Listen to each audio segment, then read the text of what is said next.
Bonjour à tous, bienvenue pour une nouvelle vidéo du cabinet Landau & Associés avec un thème d'actualité, élections régionales et départementales de 2021. Est-ce qu'on peut repousser ce scrutin? Est-ce qu'on peut l'aménager? Sur ce point, nous échangerons avec deux éminents professeurs de droit, Didier Mauss et Romain Rambaud.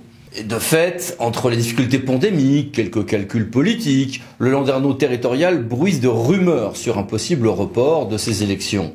Et une commission associant l'ensemble des forces politiques va examiner ce sujet, nous a dit le porte-parole du gouvernement Gabriel Attal. 7 présidents de départements ont plaidé pour ce report, d'autres élus ont énoncé qu'ils étaient contre ce report. Et puis à côté de ce débat sur la date, il y a un autre débat, c'est est-ce qu'il faut passer au vote électronique pour limiter les risques pandémiques? Le vote par correspondance, comme dans différents pays? Est-ce qu'il faut envisager une ouverture de bureaux sur plusieurs jours pour mieux respecter les gestes et distances barrières? Quelles sont les limites constitutionnelles à chaque fois à ce propos? Nous, on s'est dit, voilà, on a des échanges individuels avec deux universitaires fameux qui sont tout à fait passionnants à ce propos. On s'est dit qu'il valait mieux vous en faire bénéficier et donc de les interviewer directement avec vous. Ces universitaires, c'est monsieur Didier Mauss et monsieur Romain Rambaud. Merci à tous les deux. Bonjour. Bonjour. Monsieur Didier Mauss, commençons par vous. Peut-on reporter ces élections et jusqu'à quand? D'un point de vue strictement constitutionnel et indépendamment du contexte politique, la réponse est oui. Il faut qu'il y ait des motifs impérieux d'intérêt général. Le Conseil constitutionnel l'a jugé dans différentes affaires, mais la crise sanitaire me paraît être un motif d'intérêt général suffisant pour reporter cette double consultation pour les collectivités territoriales concernées. La question qui se pose alors est de savoir pour combien de temps faut-il reporter ces élections. Et en réalité, la réponse vient de la crise sanitaire. Il y a 3 hypothèses. Première hypothèse, on pourrait les envisager au mois de juin 2021. C'est la meilleure solution. Deuxième hypothèse, c'est le mois de septembre 2021. Et ensuite, troisième solution, c'est de les décaler au-delà de l'élection présidentielle, dans la mesure où il est peu envisageable de faire des élections départementales et régionales quelques semaines avant l'élection présidentielle du printemps 2022. Mais là, c'est une question qui ne peut pas être tranchée aujourd'hui. En tout cas, la réponse constitutionnelle, à mon sens, est claire. Oui, on peut décaler dans le temps cette double consultation départementale et régionale. Je crois que monsieur Rambaud est d'une opinion légèrement différente. Il me semble qu'il faut distinguer 2 hypothèses, avant la présidentielle et après la présidentielle. Avant la présidentielle, ce report est tout à fait possible, puisque ce qui est protégé par la Constitution, ce n'est pas le fait que les élections se tiennent à date fixe, c'est le principe de périodicité du suffrage. C'est-à-dire que les électeurs doivent être appelés régulièrement à exercer leur suffrage. Or, en l'espèce, un report de quelques mois n'empêcherait pas les électeurs d'exercer périodiquement ce suffrage.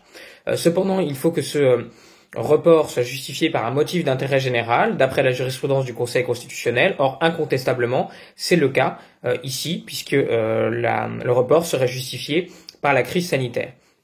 Alors, ceci étant, après la présidentielle, on peut être beaucoup plus sceptique sur la constitutionnalité de la loi de report, parce que le Conseil constitutionnel, même s'il n'exerce qu'un contrôle restreint, vérifie néanmoins que le législateur n'a pas commis d'erreur manifeste au regard de l'objectif qui est poursuivi. Or, un report des élections régionales et départementales de ce point de vue-là, après la présidentielle, poserait 2 problèmes.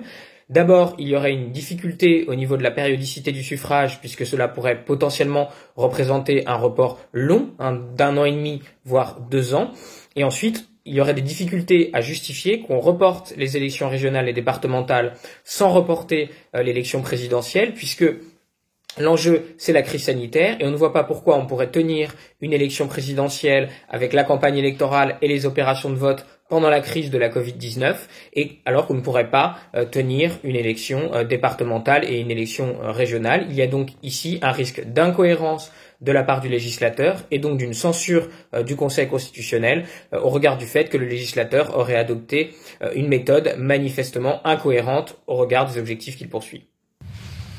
Restons avec vous, monsieur le professeur Rambaud, pour aborder maintenant la question des modalités de ce scrutin et de leur aménagement en ces temps covidiens.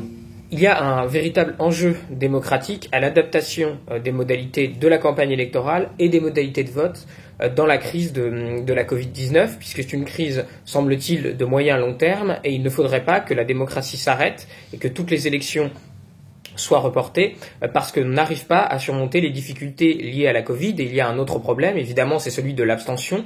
Comme on l'a vu en mars et en juin dernier, il est certain qu'on ne peut pas non plus se satisfaire d'élections avec une abstention massive qui serait liée aux craintes liées à la Covid-19. Dans ce contexte, il est important, voire très important, d'adapter nos modalités de campagne électorale et de vote. C'est une solution qui a été adoptée par beaucoup de pays pour faire face aux difficultés liées à la Covid-19. Alors il y a ici plusieurs propositions. La première, c'est le vote par correspondance, donc non pas le vote électronique, mais le vote par correspondance papier, comme cela peut se faire en Suisse, en Allemagne, aux États-Unis, en Pologne ou au Royaume-Uni, sachant qu'un certain nombre de ces pays ont basculé leur système de vote intégralement par correspondance au plus fort de la crise en mars-avril dernier. C'était notamment le cas de la Bavière et de la Suisse. Donc le vote par correspondance, c'est une première possibilité qui pose un certain nombre de problématiques, mais problématiques sur lesquelles il faut réfléchir pour pouvoir espérer les résoudre.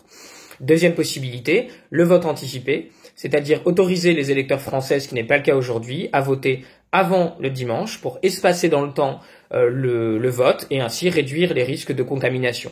Il y a par ailleurs d'autres possibilités de ce type, par exemple augmenter le nombre de procurations, permettre de mettre une enveloppe dans la propagande officielle si on refuse le système du vote par correspondance, etc. Donc un certain nombre de possibilités ouvertes sur lesquelles il faut réfléchir si on veut pouvoir tenir ces élections dans des conditions démocratiques satisfaisantes. Sujet qui, je crois, monsieur le professeur Guillemot, vous laisse un brin plus dubitatif.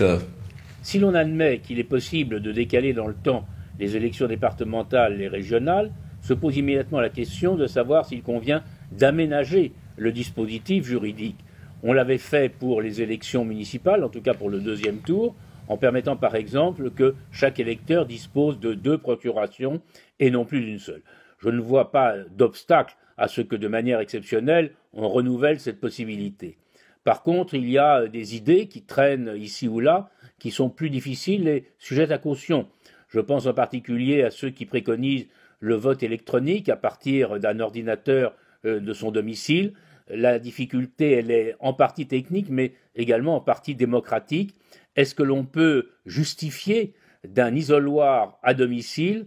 Le secret du vote, c'est une double chose. C'est le fait que personne ne doit savoir pour qui vous avez voté, et c'est le fait que l'on dépouille de manière totalement anonyme. Donc là, il y a une difficulté, elle n'a jamais été surmontée, et si la question se pose, elle sera de nouveau sur la table. Eh bien, merci beaucoup, messieurs les professeurs. Au revoir. Au revoir et à bientôt. Et merci à vous, à bientôt, pour une vidéo du cabinet Landau et Associés. Au revoir.